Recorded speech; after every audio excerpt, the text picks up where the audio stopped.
Rabbi Daniel Glatstein is Rav of Kehilas Tiferes Mordechai in Cedarhurst, New York, and one of the Jewish world's most popular speakers and respected Torah teachers. He's a published author of several series of Sefarim and numerous volumes of English Torah books published by Artscroll. But what Rabbi Glatstein is probably most known for is his more than 10,000 recorded classes that have garnered literally millions of views on TorahAnytime.com and numerous other platforms. Today, Rabbi Glatstein and I talk about his goals for a Drasha and how you can measure your success as a speaker and disseminator of Torah messages. People speak to you about issues that bother them. That means they look at you as somebody who gets them and gets the Torah. We discuss which kinds of stories are most effective and the kinds of stories that fall flat. If the story had to happen because it's only impressive because it's some kind of miraculous tale, and if it didn't happen, it's meaningless, then it's meaningless. Rabbi Glatstein also shares with us some of his pet peeves, like when speakers and teachers of Torah demonstrate a lack of regard for their audience by failing to put in the proper amount of preparation before their talk. It says in the Sefarim HaKadoshim. What? Sefarim HaKadoshim? You didn't bother checking where? Which Sefarim HaKadoshim? You mean you saw it in Mishpacha magazine an hour ago? Those are your Sefarim HaKadoshim? There are plenty of golden nuggets and pearls of public speaking wisdom contained in today's episode. Is something that you're excited about, it's likely someone else will be excited about it as well. It's so clear to me that Rabbi Glatstein takes the role and responsibility of speaking and teaching Torah very, very seriously. How fortunate to be in a capacity to teach Torah, to share Torah with Klal Yisrael. It's really a great privilege. I'm grateful for the time he took out of his busy schedule to talk with me, and I learned so much from our conversation. And I'm sure you will too. So, without further ado, here's my conversation with Rabbi Daniel Glatstein. You wear two hats, but you're a Rav and you give tons and tons of shiurim. So Right. you're delivering drashas on a weekly basis, and you're also giving lots of shiurim. What is the primary difference in the way that you approach a drasha versus the shiurim that you're giving? When I started in the Rabbanos, I think I would have said that a drasha is more formal. For a drasha, every word is measured, every word is prepared, even rehearsed perhaps, time allowing, and depending on the occasion. There's a certain formality to it. It's condensed. A drasha is, let's say, a Shabbos morning drasha would be 15 minutes, or Shabbos Haggadah, Shabbos Shuvah, 45 minutes to an hour. And a shiur is a bit more extemporaneous in the sense that I still give out source sheets from my shiurim, so there is always a certain formality to it, but maybe I myself am a little bit more natural. It's less prepared in terms of exactly how I'm going to present something, but I would say the essential principles of proper communication and proper presentation of Torah are similar. And what are the goals for your drasha? You're putting a lot of effort into it, obviously, with measuring your words, rehearsing. What's the goal for you? Okay, so it really depended on, and it depends on the particular rabbanos that you have. It depends on who your audience is. It depends on who your kehila is. So in my starting job, we'll call it, where I started in rabbanos, which was more of a classic pulpit-style synagogue, where people did not necessarily have yeshiva background, I would say the goal of the drasha was to convey fundamental values of Torah, fundamental ideals of Shmiras HaMitzvos. It could have been about the importance of keeping Shabbos. It could be about the importance of regular Torah study, the importance of tznios, the importance of tefillah, the importance of bein adam lachaveroi. So there I may be presenting very elementary type of ideas for somebody who has a yeshiva education. But for those who perhaps do not have the privilege of that, you want to present it in a impactful way, in a compelling way. I have never shied away from challenging my audience or speaking about things that maybe would make someone feel somewhat uncomfortable because, I don't necessarily do that. But I think with the right intention and the right relationship, then that's the responsibility of a teacher of Torah to share with the Jewish people their ancestral heritage. Then you could have, let's say, a kehila of people who do have a yeshiva education, and because of, let's say, the influence of society or community, sort of may get caught up in a different type of lifestyle. So they're also you want to present ideas that will re-anchor them in the values that perhaps they grew up with. So in a nutshell, I think the main objectives of a drasha are A, to educate, B, to inspire. I think that pretty much sums it up. I don't think we have to go beyond that. You want to inspire people, you want to educate people. You're not an entertainer. The job of the rabbi is not to entertain the people. Entertainment may be a tool or a method with which you are able to inspire and educate, but that's not the role. That's not the objective. Yes, if you get them to laugh or you get them to cry, then you have a better shot at opening up their heart and educating them and inspiring them in a meaningful way. But I wouldn't say the mark of a successful drasha is did they laugh or did they cry. The mark of a successful drasha, in my opinion, is more than just inspire and educate. Could they say it over? Could they go home and tell their wife, the rabbi said today, in a nutshell, in 2 minutes, this is what the rabbi said today. Because there are many speakers, they could be captivating, they could be engaged, they could be entertaining. And at 5 minutes later, you say that was great, but you have absolutely no idea what in the world what they said, because in fact they actually didn't say anything. So I think the greatest compliment, more than I was inspired or I was moved to tears, is I went home and I said it over. Because if they said it over, that means it was meaningful to them, and you effectively communicated it in a way where they not only heard, not only understood, but they themselves could say it over. I think that's the highest goal to strive for. Yeah, that kind of leads into one of the questions that I wanted to ask you about is what are some of the ways that a speaker, someone who's a darshan or teaching Torah publicly can measure success? There are many ways to measure success, and I think it sometimes is very difficult. It becomes challenging to rabbanim or rabbeim. Sometimes if someone is in the world of kirov, so then they could sort of say, well, I took someone who was not observant, and now they're Shomer Shabbos, or didn't keep this mitzvah, now they keep this mitzvah. But in sort of classic Rabbanos, sometimes it's a little bit, a person may feel disappointed, like, what exactly am I doing, or what am I supposed to do? I think a measure of you're being successful in Harbasas Torah is, do people tell you, Rabbi, I really appreciate what you said. I said it over to my friend. I shared it with somebody. I think another measure of success in terms of are you connecting with the people who you're teaching is if people come to speak with you about issues that bother them, because that means that you connected with them on a personal level. That means that what you're teaching them resonates with them deeply. And when they go home at night and they say to themselves, this is really bothering me, who would I feel comfortable speaking to about it? Somebody who maybe understands me and understands Torah, if they come to you. So that's a sign that you're doing your job in a profound way.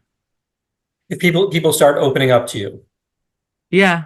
Again, that's not the only measure of success. I'll tell you the truth. Very often, throughout my rabbinic career, very often people from other shuls will come to me with their issues. And I don't think in any way that reflects negatively of the Rav where they daven. Maybe sometimes it's very difficult to, look the rabbi in the rabbi that you daven in his shul, and, he's the one who people are calling about shidduchim for your children. You don't necessarily feel comfortable opening up. Sometimes it's easier to open up to another rabbi or a different rabbi. But I think if people speak to you about issues that bother them, that means they look at you as somebody who gets them and gets the Torah. So would you say that potentially that could be a goal of a drasha to build trust, to connect with the kehila in front of you, even if they some weeks may not remember everything you say, may not be able to repeat it over, but if you can use that opportunity to connect with them and to build trust as a leader. Yeah, I mean, I think that's a point of note. I would agree with that. If you have a effective way of sharing a message with the tzibur through which you feel you could build that type of connection, yeah, that would be a very noble achievement. Yeah. Absolutely. When you talk about success, one of the measures of success was to be able to, someone could repeat it over, to give it over. Yeah. So what are the kind of things that, what kind of ways do you structure a presentation in order so that people should be able to give it over? You know, there's a famous netziv that Yitzchak and Rivka had a very unusual type of relationship where they both, Yitzchak seemed to favor Esav and Rivka favored Yaakov Avinu. And we don't find they ever had this like heart-to-heart discussion, where Rivka says, hey, Yitzchak, I mean, how do you go for this kid? This kid is a murderer. Or Yitzchak asks Rivka, why don't you appreciate, we don't find they ever really talked it out. And Rivka's like going behind his back trying to, and then Tziv basically says that Rivka meets Yitzchak for the first time. She's a young girl. And Yitzchak is coming back from Mincha. He's already 40 years old. And her first encounter with him is this very awe-inspiring tzaddik coming back from prayer, and she's a little girl, and she literally faints and falls off her camel. And, you never have a second chance to make a first impression. So her first impression of him was this imposing tzaddik, and she never got over it. So it's the same thing with the drasha. It's very important to start off a drasha in a gripping way.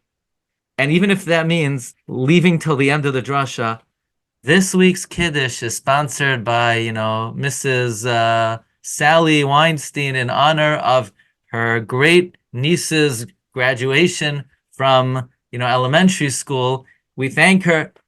Well, she may not be that happy if you leave her till the end. But on the other hand, you've already 90% of the Kehila is already in deep slumber.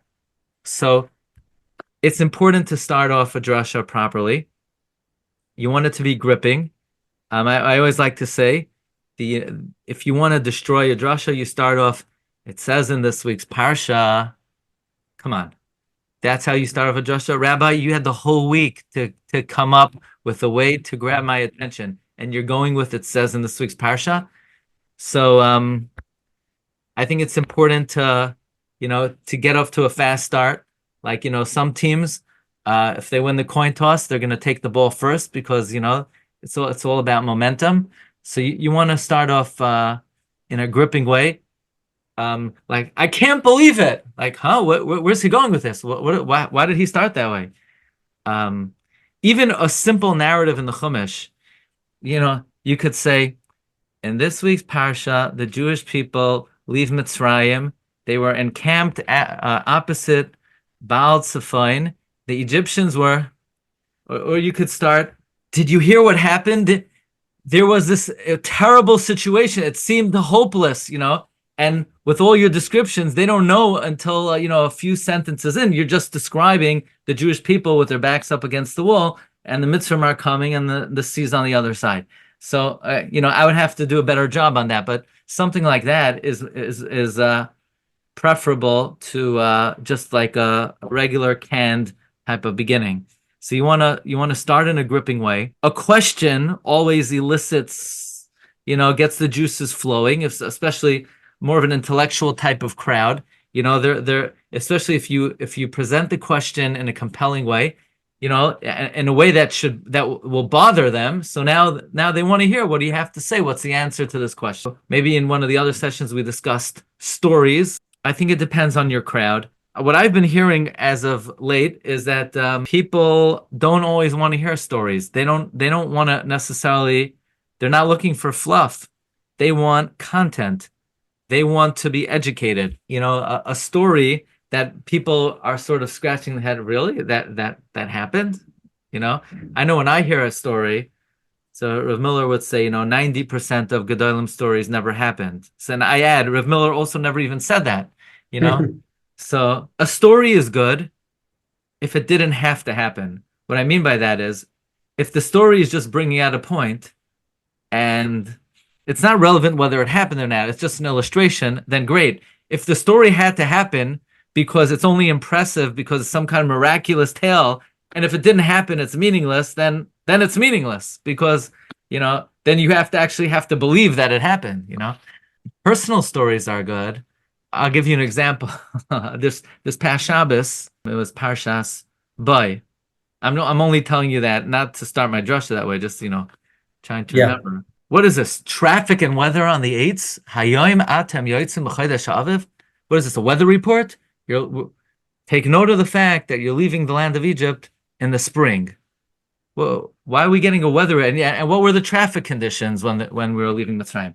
What's the significance of that piece of information? So, a similar phenomenon we find that when Yosef Hatzadik was going down to Mitzrayim, so typically the Yishmaelim don't carry good-smelling items, and those Yishmaelim were carrying nichot sari v'loit, and it smelled good. And Rashi points out the reward for tzaddikim that Hashem made sure that it smelled good. So here, I think this is a good technique. See, imagine for a moment those hostages that were being carried around October 7th. We all remember vividly the picture of those hostages being carried away in cars, on motorcycles.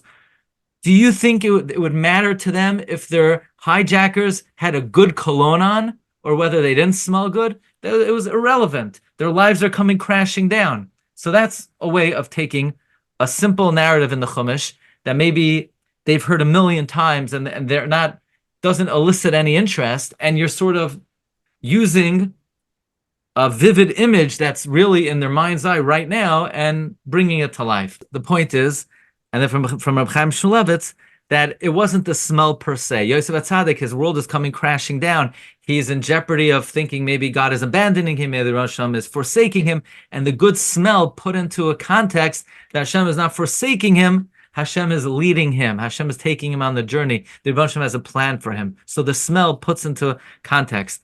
So I happened to hear this past week an interview with a soldier who he was describing entering Gaza and smelling the explosion and burning flesh and feeling frightened.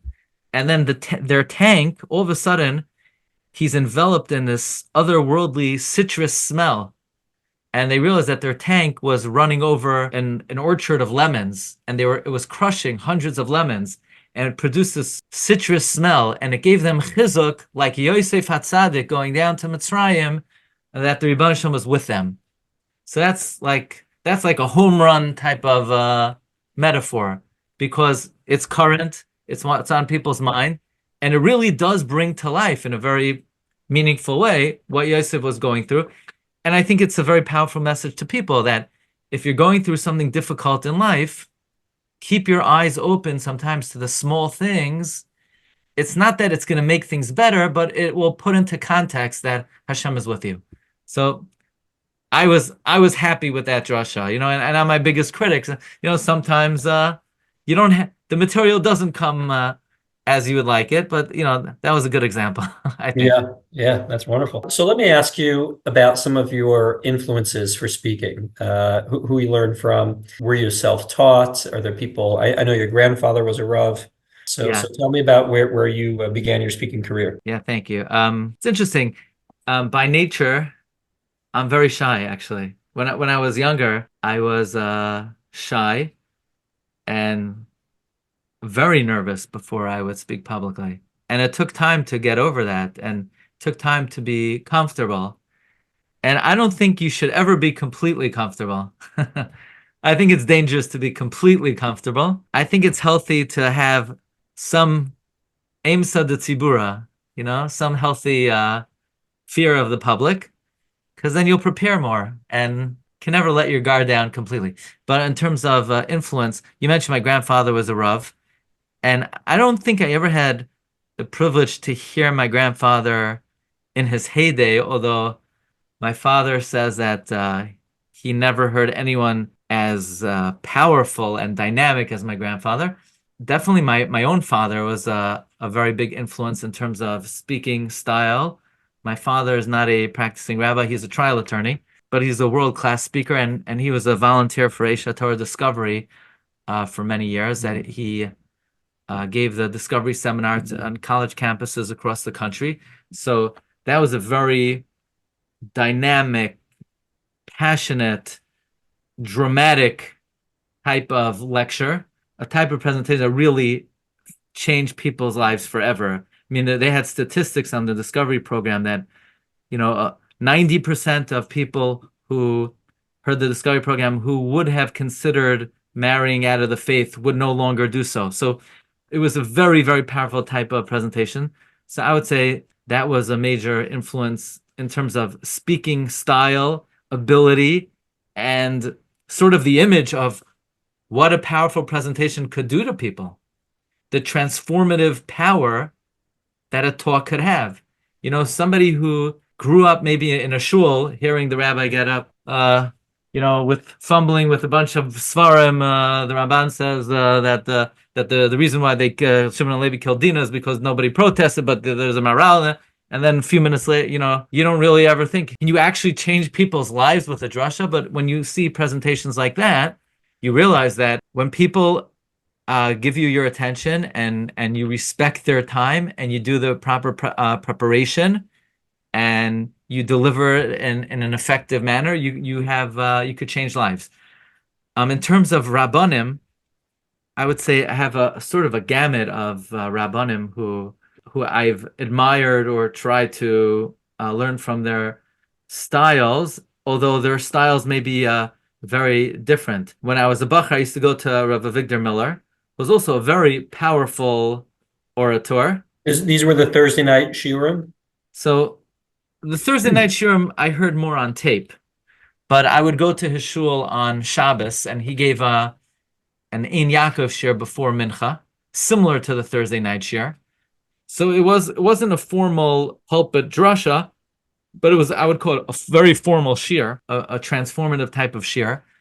And Rav Miller said it as it is. He did not shy away. There was no concept of something being politically correct, or Rav Miller, hit the nail on the head. Later on, I started listening to tapes from Rabbi Isaac Bernstein, who was a rabbi in England, and I think originally from Ireland. And he was a very eloquent, dynamic speaker, eminent and powerful darshan. I think I must have picked up a thing or two from him. I'll tell you another thing, and this is something I think I learned from Rabbi Isaac Bernstein. When you're giving a shir, transitions are key. You don't always want to say, it says in the Maral, it says in the Marsha, it says in the Sfas Emes, it says, I would like to draw your attention to the word. So that's just, he had these really creative or nifty ways of segueing from one source to another. Or that's just one example that comes to mind. I would like to draw your attention to the words of, but that just by way of example, that's just an effective transition from, let's say, one little shtickle, one little piece to another. There must be a number of those types of techniques that I picked up from him, but that's one that comes to mind right now. For a number of years, I used to daven by Rav Noach Isaac Olbaum, also a very dynamic, erudite Talmud Chacham, and he also was a great orator. Whenever he would mention a Rishon or an Achron, he had an amazing way of speaking about the person's biography, his history, where he lived, the Sefarim he wrote, maybe a controversy he was involved in. He would bring the people to life. So this is not just the ink that's on the page of the Sefer Chasam Sofer. He would bring the Chasam Sofer to life. So now his words came to life. So that was a technique, something that I learned from the way Rav Olbaum would present. And people enjoy that very much. People appreciate that very much, because everyone's always hearing the Chasam Sofer, Reb Kiva Eger, the Noid Yehuda, the Pnei Yeshua, and you'd be surprised, even Rashi and Tosfos, but nobody knows anything about them. Even Rashi, even people who are yeshiva educated, very little that people know about Rashi. Did you know that Rashi wrote many editions of his commentary, both on Chumash and on Gemara? Well, which edition do we have? Is everything that Rashi says from the same edition? So these, that's just the basic thing. And you sort of scratch your, hey, how come I never thought of that? Or who exactly was Rabbeinu Tam? Rabbeinu Tam was an actual person. He was a human being. And if you study a number of comments of Rabbeinu Tam, you'll see common threads, how Rabbeinu Tam would look at things. So it literally brought these individuals to life. Now, one thing that Rav Obam did, which elicited a curiosity and an interest on my part, and I was able to take it for myself, explore it further, is Rav Obam used to take his Kehila, or even personally, and go to the cities where these Gedolim lived and thrived, be it in Germany, in Worms, in Mainz, in Altona, Hamburg, in Frankfurt, or cities in France, or in the Ukraine. And that further brought these individuals to life, because, when you walk the streets and you visit where they're buried and you learn about them, so then there's no comparison between when someone else talks about these individuals or when somebody who actually studied and visited and researched their lives and history speak about them. So that elicited in me a great curiosity. And over the last couple of years, I've had a number of opportunities of visiting these places myself on trips. And I think that really expanded my repertoire and my own ability to bring the ideals and teachings of these Gedolim to life. Yeah. I remember hearing a story about how you visited France to see where Rashi lived, and how it really broadened your appreciation for Rashi and months leading up to it, and the climax of going there. Absolutely. And even today, I was there's a lashon in the Shita Mekubetzes. He refers to Rashi as Avihen v'Rabban Shal Yisrael, the father and the Rebbe of the Jewish people. But had I not spent time learning about Rashi, then I just would have read those words, even though I knew they were true. But now, learning and studying about Rashi, I feel in a deeper way that Rashi is our father, Rashi is our Rebbe. Yeah. I want to know some of your biggest pet peeves when it comes to other speakers.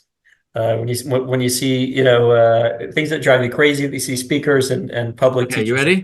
Yeah. Okay. It says in the Sefarim HaKadoshim. What? Sefarim HaKadoshim? You didn't bother checking where? Which Sefarim HaKadoshim? You mean you saw it in Mishpacha magazine an hour ago? Those are your Sefarim HaKadoshim? No. You heard somebody else say it in the shir. You didn't look it up? Tell me where it is. Otherwise, I don't like that. I don't accept that expression. Sefarim HaKadoshim. Okay, next. Regarding this issue, some say that, and others say, what are you, really? Meaning you have absolutely no idea. You did not value the tzibur. You think we're a bunch of elementary school kids. What do you mean some and others? Who are they? Who are the some and who are the others? Okay, next. The story goes about,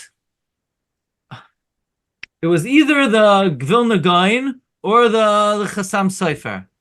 No, it was probably not about either of them. If you don't know who it was, again, these type of things where things are quoted based on fuzzy, hazy types of memories from things that may never have happened, I reflect on the level of preparation and respect that the speaker has for the material and for the tzibur. Okay, two more quick questions if you have time, and they are: someone comes to you and says, "I also want to teach Torah publicly. I want to lecture. I want to convey Torah messages. What are the minimum skills such a person should possess?" First of all, I encourage every single Jew. Every Jew is required not just to learn Torah, to teach Torah.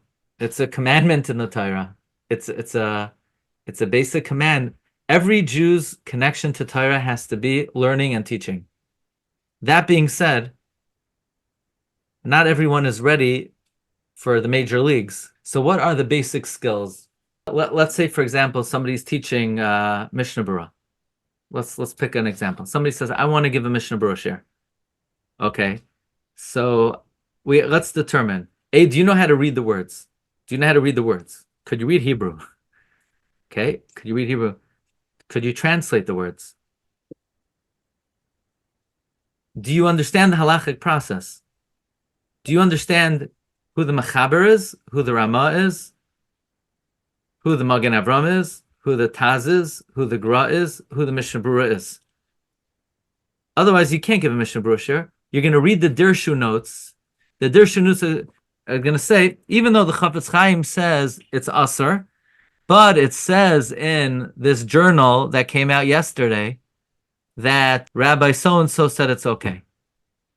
Do you understand there's a difference between the Chafetz Chaim, who wrote a Mishnah Berurah, and a Torah journal that came out that's just quoted in the Dirshu notes? So you have to have a fundamental understanding of the halachic process. And you could be very smart, but if you didn't really go to a yeshiva and spend time absorbing the hierarchy and the value system in halacha, then you're not yet ready to give a shir on that topic. Maybe you could give a shir on Chumash, but even to give a shir on Chumash, if you're gonna read a Chumash and Rashi and then say, I saw in the parsha sheet on the bima, and who wrote the parsha sheet? My friend's son, right? And I think there has to be a certain basic understanding of the hierarchy and the process of the subject matter that you're teaching. So on the one hand, you want to give everyone that opportunity, but it's not always amateur hour. As I say, it's not always amateur hour. The same way, well, who could daven for the Amud?